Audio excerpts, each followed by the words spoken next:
Mi deseo es conocerte a ti, Señor Jesús. Mi deseo es conocerte a ti, Señor Jesús.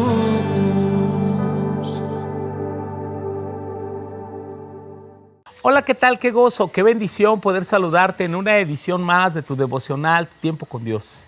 Gracias por acompañarnos día tras día en la meditación de la palabra. Reciban un cordial saludo en cada nación, desde el sur del continente, allá en la Patagonia, en Argentina, en Uruguay, en Bolivia, en Chile, en Ecuador, en Perú, en Venezuela, en Colombia, en Panamá, República Dominicana, Costa Rica, cada nación, nuestra bella República Mexicana, en Centroamérica, sí, en Nicaragua, en Honduras, sí. Dios bendiga a toda la familia en la fe, en las naciones. Un fuerte abrazo a la comunidad latina allá en los Estados Unidos y Canadá. Acompáñanos en la escritura que corresponde en el Evangelio según San Marcos, capítulo 16, versículos 9 al 20. Anunciemos la resurrección. Habiendo pues resucitado Jesús por la mañana, el primer día de la semana, apareció primeramente a María Magdalena, de quien había echado 7 demonios. Yendo ella, lo hizo saber a los que habían estado con él, que quienes estaban tristes y llorando. Ellos, cuando oyeron que vivía y que había sido visto por ella, no le creyeron. Pero después apareció en otra forma a 2 de ellos que iban por el camino yendo al campo. Ellos fueron y lo hicieron saber a los otros, y ni aun a ellos creyeron. Finalmente apareció a los 11 mismos, estando ellos sentados a la mesa, y les reprochó su incredulidad y la dureza de corazón, porque no habían creído a los que les habían visto resucitado. Y les dijo: id por todo el mundo y predicad el evangelio a toda criatura. El que creyere y fuere bautizado, éste será salvo, mas el que no creyere será condenado. Y estas señales seguirán a los que creen. En mi nombre echarán fuera demonios, hablarán nuevas lenguas, tomarán en las manos serpientes, y si bebieren cosa mortífera, no les hará daño. Sobre los enfermos pondrán sus manos y sanarán. Y el Señor, después que les habló, fue recibido arriba en el cielo y se sentó a la diestra de Dios. Y ellos, saliendo, predicaron por todas partes, ayudándoles el Señor y confirmando la palabra con las señales que la seguían. Amén. Anunciemos la resurrección. Bien, pues al fin hemos llegado, estamos concluyendo en este día el Evangelio de Marcos. Sí. Marcos fue el primer evangelio en ser escrito según estudiosos, y también corresponde a las memorias del apóstol Pedro. Marcos, o Juan Marcos, que es identificado como el autor, aquel que fue compañero de Pablo en su primer viaje misionero y colaborador cercano del cuerpo de apóstoles. Y damos gracias a Dios por estos hombres valientes que testificaron y anunciaron el Evangelio de Cristo Jesús.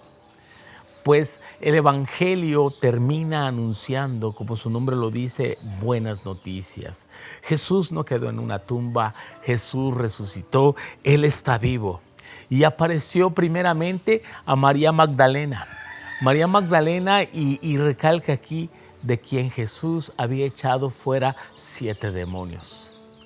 María Magdalena es ubicada como una mujer que su pasado había tenido una vida difícil, atrapada en el pecado, en la prostitución.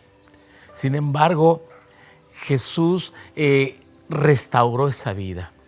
Y así como restauró a María Magdalena, sigue restaurando millones de personas hoy en día.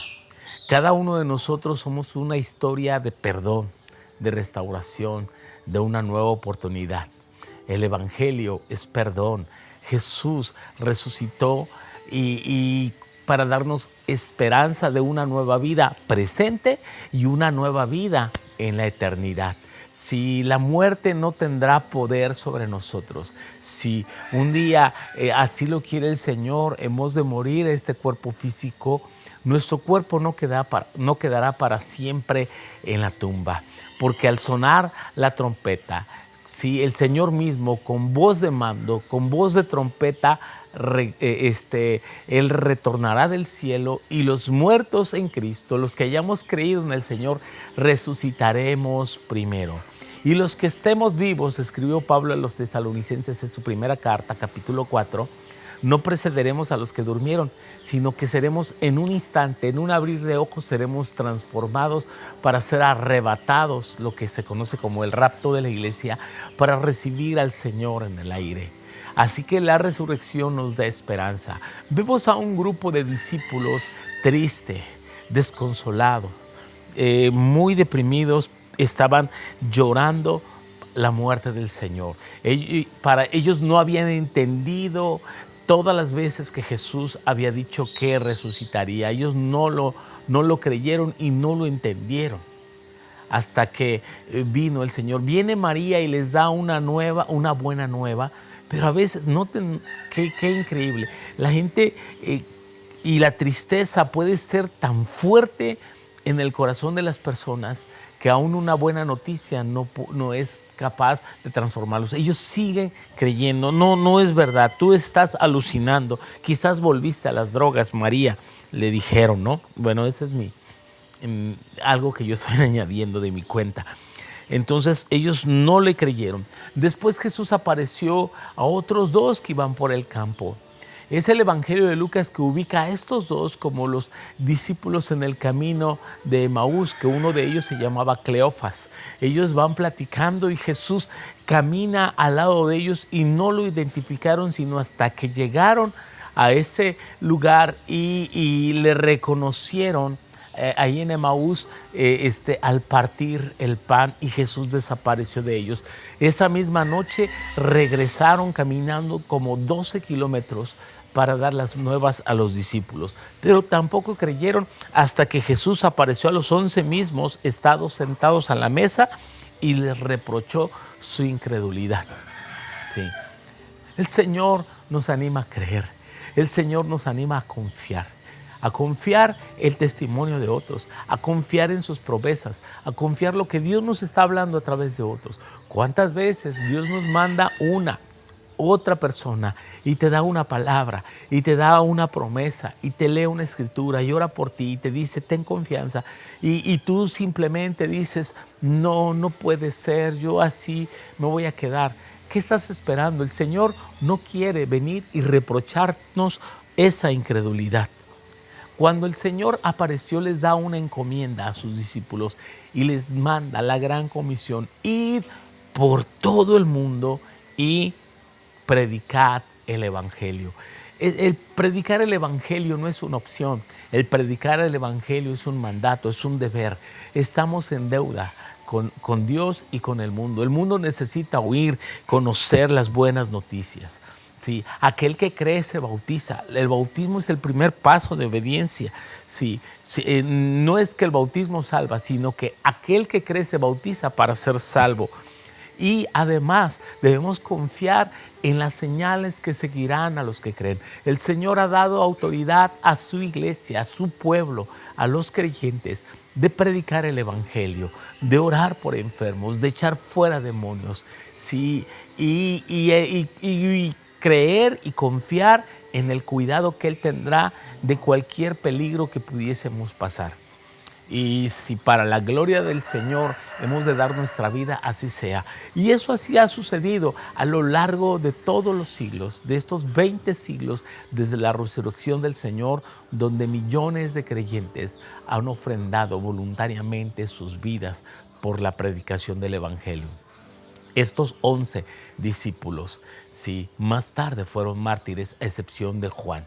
O sea, todos murieron de alguna manera, unos apedreados, otros a espada, otros crucificados, ¿sí? Otros en la hoguera, pero todos murieron por el Señor. Y así cada uno de los discípulos, ¿sí?, ha dado su vida por Él, ¿sí? Y algunos dicen que es mucho más fácil morir por Cristo que vivir para Cristo. Sí, el desafío de cada uno de nosotros es vivir todos los días para Él. Sí, el Señor ascendió a los cielos, de donde vendrá otra vez. Él viene otra vez. La iglesia debe estar expectante. La iglesia debe tener esa más grande esperanza de recibir al Señor en el aire y decir, como dice la iglesia en Apocalipsis, sí, ven Señor Jesús. Ven Señor Jesús. Anhelamos el regreso de Cristo. Anhelamos que Él venga. Y cuando Él venga nos encuentra haciendo lo correcto. Cuando Él venga, sí, podamos nosotros ganar el mayor número de personas, compartir a Cristo a todo lugar, en todo lugar donde estemos, porque Él es bueno y su gracia permanece para siempre. Te mando un fuerte abrazo a la distancia y que Dios te bendiga.